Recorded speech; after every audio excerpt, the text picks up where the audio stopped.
Selamat siang juga kepada teman-teman yang sudah menyempatkan waktunya untuk menghadiri seminar proposal saya.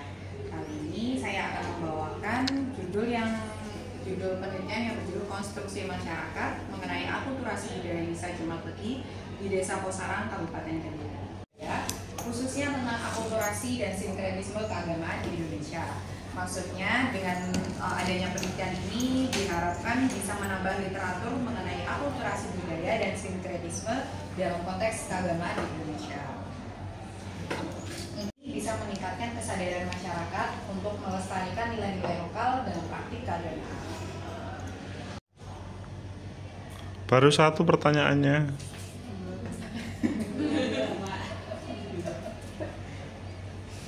Menggunakan teori konstruksi sosial. Iya. Kenapa memilih teori? Oke, menggunakan teori konstruksi sosial. Karena di teori konstruksi sosial ini kan ada 3 tahapan seperti eksternalisasi, objektivasi, dan internalisasi. Yang mana masing-masing ini itu menurut saya cukup relevan. Misal eksternalisasi. Kalau dalam konteks Misa Jumat Legi ini mungkin muncul dari spiritual dan sosial masyarakat untuk awalnya untuk berkumpul dan berdoa terus memperkuat solidaritas antar kelompok. Lalu bergeser menjadi objektivasi atau di mana eksternalisasi ini dianggap dan diterima oleh masyarakat setempat. Kalau dalam konteks Misa Jumat Legi ini bisa dianggap sebagai sesuatu yang penting dan tidak bisa dipisahkan oleh masyarakat setempat. Lalu lembaga keagamaan ikut turut untuk mengukuhkan sebagai cagar budaya yang tadi sudah saya sampaikan di atas. Lalu yang tahap ketiga, internalisasi, yaitu tradisi ini sudah diyakini dan dirasakan sebagai bagian dari identitas masyarakat setempat. Jadi menurut saya dari alur-alur tersebut cukup relevan dengan apa yang ingin saya tuju, yaitu untuk mencari makna dari Misa Jumat Legi ini. Terima kasih. Ya, sama-sama. Memberikan masukan, tanggapan maupun pertanyaan kepada Pak Agus, saya persilahkan. Terima kasih Anggit. Pertama catatannya adalah sebelum saya memberikan masukan, saya catatan dahulu. Tapi sekali lagi, saya mengapresiasi Anggit berani untuk maju skripsi, maju seminar proposal. Ini adalah sebuah prestasi karena sudah bisa mengalahkan ketakutan yang ada dalam dirinya. Karena rata-rata manusia itu pasti menghadapi sesuatu yang baru itu pasti takut. Dan ini adalah Anggit sudah berani untuk menghilangkan atau melawan ketakutan yang ada. Kemudian yang kedua terkait saya memberikan catatan bahwa setiap paragraf itu harus subjek. Seperti misalkan di paragraf kedua, manifestasi unik yang telah itu harus dimulai dari subjek, ya. Kemudian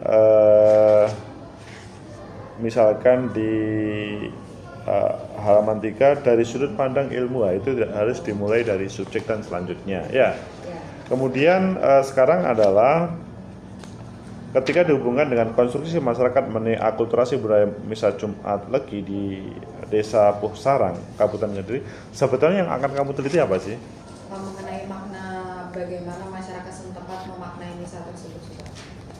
Bagaimana makna misa Jumat Legi? Nah, kan mereka kan melaksanakan karena memang perintah agama, bukan? Nah, tidak ada, mungkin ada makna lain selain yang melatar belakangi hanya karena perintah agama. Itu ini saya pilih. Loh enggak, kan biasa kalau ngomong Jumat Leginya biasa. Tapi sebetulnya kamu itu gini, fenomenanya seperti apa yang terjadi di sana? Coba ceritakan. Jadi di sana itu ada misa. Ada misa, Jumat Legi, di mana dilaksanakan setiap hari setiap tanggal Jumat Legi. Dan yang pengikuti itu bukan hanya yang beragama Katolik, Pak. Boleh dari agama lain. Pada saat misa terjadi, pada saat misa dirayakan, itu masyarakat umum itu boleh untuk masuk. Mungkin hanya sekedar ikut merasakan bagaimana atmosfer tradisi tersebut, atau mungkin juga bisa hanya mungkin masyarakat umum di luar daerah ikut berdoa seperti itu. Jadi terbuka untuk umum. Judulnya apa? Misa. Iya, misa juga. Kalau kita pernah melihat di yang viral di TikTok itu kan siapa kalau Kediri itu? Blitar? Gusikdam. Gusikdam. Apakah seperti Gusikdam itu? Beda. Beda. Seperti apa bedanya? Kalau Gus Idam kan itu kan menyiarkan agama ya Pak ya. Menyiarkan agama. Ya, menyiarkan agama. Kalau misa ini sudah kayak masuk di hari besarnya umat Katolik seperti itu. Jadi bukan hanya sekedar menyiarkan agama, tapi mereka itu melakukan gitu loh. Gitu. Melakukan. Jadi kalau biasanya melakukan tradisi itu kan hanya orang-orang tertentu kan, misalnya yang beragama Katolik. Nah, ini terbuka untuk umum. Apakah di dalam taruhlah regulasi atau kitab suci Katolik terkait dengan Jumat Legi itu terangkum, termaktub dan kemudian diperintahkan? Nah, terkait itu tidak ada, tapi ada akulturasi di dalamnya, namanya sinkretisme itu sendiri yang tadi sudah saya sebut. Enggak, maksudnya apakah ini seperti Gus Ikdam atau seperti pengajian akbar biasa? Kalau Gus Ikdam kan rutin. Kalau pengajian akbar biasa kan, akbar itu kan hanya sesekali dalam 1 tahun. Atau seperti tahlilan itu, yang setiap malam Jumat Legi juga mereka tahlilan.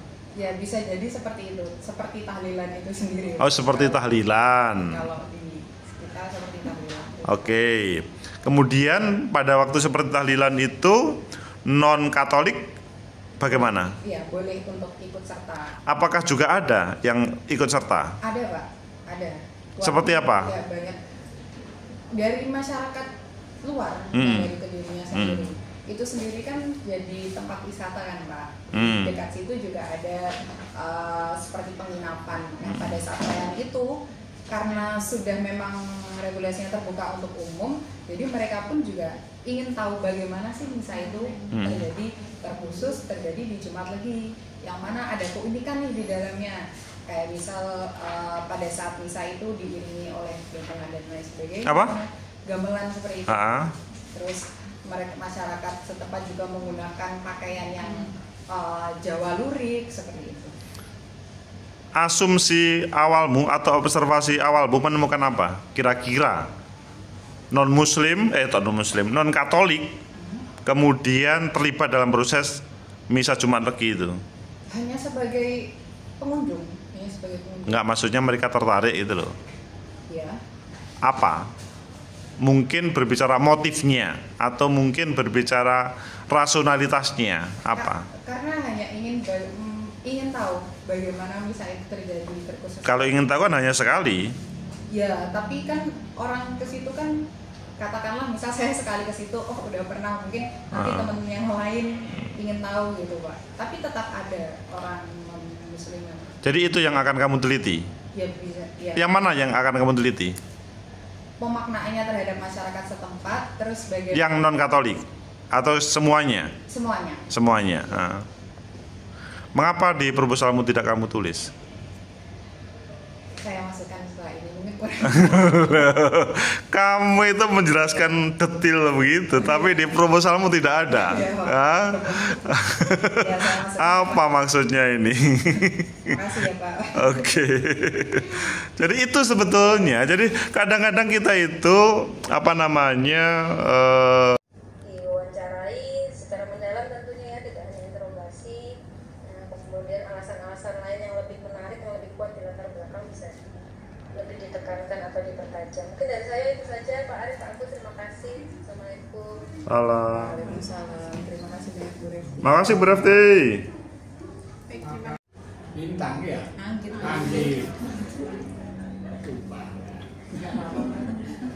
Ya, jadi gini bagus. Jadi risetnya ini kan awalnya mau melihat orang-orang yang hadir di sana ya, tapi yang bukan Katolik ya kan? Iya. Ya kan? Jadi, kenapa orang bukan Katolik tapi kok senang ke sana, ya kan? Bubur ikan lele, alhamdulillah, ada semprule.